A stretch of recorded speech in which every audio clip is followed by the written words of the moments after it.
Nah ini kan sekarang udah terbongkar nih 193 triliun. Ini bukan duit yang sedikit nih, beda. Iyalah, tapi kan sekarang dia masih tersangka, bukan terdakwa. Ya tapi kan skandal-skandal korupsinya dengan jumlahnya nih udah nampak, beda. Ya tapi kan sekarang nih masih ada persidangan, terus masih ada perselidikan. Ini mah hukumannya palingan ringan, beda. Paling 6,5 tahun aja, beda. Sedap ya jadi koruptor nih, Dia tak dimiskinkan, dapat hukuman pun sedikit. Inilah yang memotivasi pejabat Indonesia dengan orang biasa yang ada di Indonesia ini untuk menjadi koruptor. Tapi aku tak nak jadi koruptor, meskipun nanti diampunkan. Karena engkau nih tak ada peluang, beda. Kalau engkau ada peluang, aku yakin. Yakin apa kalau aku? Masih ingat dengan kepala desa Ciamis yang belum mengakhiri masa jabatannya, tapi dia malah kerja ke Jepang. Nah, kasih tahu dulu apa hubungannya dengan korupsi 193 triliun nih. Ya mungkin dia menghindari korupsi di jabatannya menjadi kepala desa. Makanya dia lebih memilih bekerja di Jepang. Gaji lebih tinggi.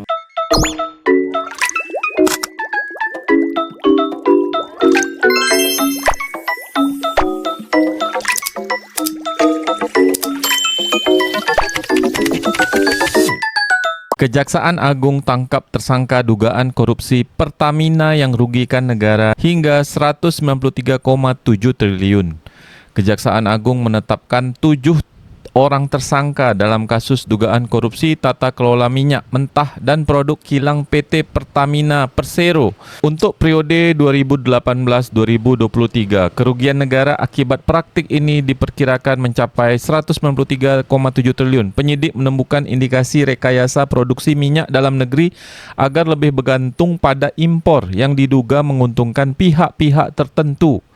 Dari hasil pemeriksaan terhadap beberapa orang tersebut, maka penyidik berketetapan menetapkan 7 orang saksi menjadi tersangka.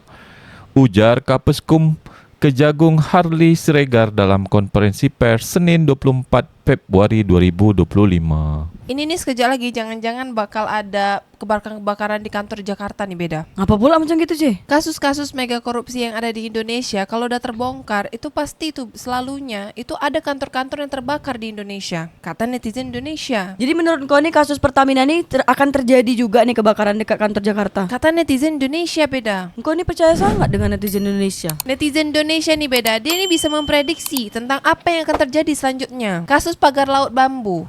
Itu kantor ATR BPN kan yang terbakar. Tapi kan itu kebetulan aja, Netizen Indonesia nih beda. Dia ini macam FBI. Sekarang nih kasus Pertamina 193 triliun nih kantor mana yang nak terbakar? Kau tengok aja lah nanti netizen Indonesia komen tuh kat bawah. Pasti ada aja tuh. Setiap mega korupsi di Indonesia nih ada yang terbongkar, siap-siap ada yang terbakar. Tapi Pertamina nih memang rugi terus, Petronas tuh untung terus. Sampai sekarang pun Indonesia nih masih impor minyak dari Singapura, beda. Ya tapi netizen Indonesia nih tak mau terima kayak gitu, karena dia nih taunya kita nih memproduksi minyak mentah. Itu tuh netizen Indonesia yang fufafa, buta mata, buta fakta. Pemerintah nih sekarang juga ancang-ancang tahun 2027 tuh subsidi BBM tuh nak dicabut, Cabut aja lah sekarang subsidi tuh, bilang sama pemerintah. Kalau sekarang tak bisa, nanti bergejolak Indonesia nih. Nah ini kan sekarang udah terbongkar nih 193 triliun. Ini bukan duit yang sedikit nih, beda. Iyalah, tapi kan sekarang dia masih tersangka, bukan terdakwa. Ya tapi kan skandal-skandal korupsinya dengan jumlahnya nih udah nampak, beda. Ya tapi kan sekarang nih masih ada persidangan, terus masih ada perselidikan. Ini mah hukumannya palingan ringan, beda. Paling 6,5 tahun aja, beda. Sedap ya jadi koruptor nih, Dia tak dimiskinkan, dapat hukuman pun sedikit. Inilah yang memotivasi pejabat Indonesia dengan orang biasa yang ada di Indonesia ini untuk menjadi koruptor. Tapi aku tak nak jadi koruptor, meskipun nanti diampunkan. Karena engkau nih tak ada peluang, beda. Kalau engkau ada peluang, aku yakin. Yakin apa kalau aku? Ya sekarang kan orang yang korupsi itu pasti dia nih ada peluang. Terus sedap kan jadi koruptor di Indonesia? Coba macam Cina. Dihukum. Bukan hanya hukuman, tapi kekayaannya, keluarganya, semuanya ditarik sama negara. Ya itulah bedanya Cina sama Indonesia, Hukuman di sana tuh sangat berat. Makanya orang jarang nak korupsi. Tak usah jauh-jauh ke Cina. Cina tuh negara besar. Singapura tuh hukumannya pun sama, berat juga, tak macam Indonesia. Negara dia pun tak sebesar Indonesia. Macam mana lah rakyat Indonesia ni nak sejahtera, Asyik tiap hari ni berita dia selalu korupsi, selingkuh, judi. Itulah sedapnya jadi koruptor di Indonesia, beda. Ini ada komentar dari Rafa Drians. Selagi hukuman mati tidak diterapkan, jangan harap korupsi dengan skala besar akan hilang dari negara ini. Dijawab sama Artholik. Wajib dimiskinkan juga, Kak. Enak benar keluarganya menikmati. Dia akan dikenang sebagai pahlawan di keluarga keluarganya karena keluarganya hidup sebagaikan sultan. Tapi kasus korupsi yang 193 triliun ini masih termasuk kecil dibanding yang 300 triliun kemarin. Pantesan rakyat-rakyat miskin banyak terus, orang duitnya habis di beberapa pihak atas, kata Denny Faturrahman. Dijawab sama Lorisa 6790. Inilah sebabnya dan antara malah dipasrahkan ke BUMN.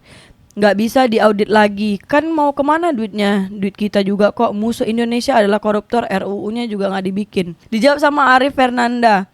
Baca berita lagi, dan antara tuh bisa diaudit KPK kok maupun BPK. Sekarang nih Petronas Malaysia untung terus, sedangkan Pertamina Indonesia rugi terus, korupsi terus. Rakyatnya antri gas dan BBM, pejabatnya pada enak-enakan bareng keluarganya ke luar negeri. Makan mewah, kendaraan mewah, anak disekolahkan di sekolah mewah, pengen tak ban titik. Kesal liatnya, nggak ada majunya nih negeri, kata Nathan Pakasi. Dijawab sama Thomas Hines.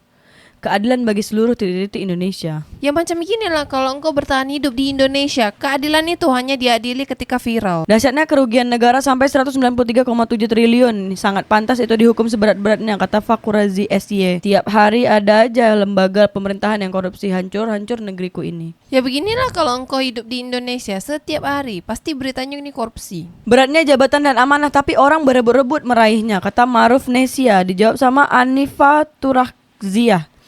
Ya karena mereka juga hanya mikir di dunia, lupa atau tidak mikir hisab di akhiratnya. Masih ingat dengan kepala desa Ciamis yang belum mengakhiri masa jabatannya tapi dia malah kerja ke Jepang. Nah, kasih tahu dulu apa hubungannya dengan korupsi 193 triliun nih. Ya mungkin dia menghindari korupsi di jabatannya menjadi kepala desa. Makanya dia lebih memilih bekerja di Jepang.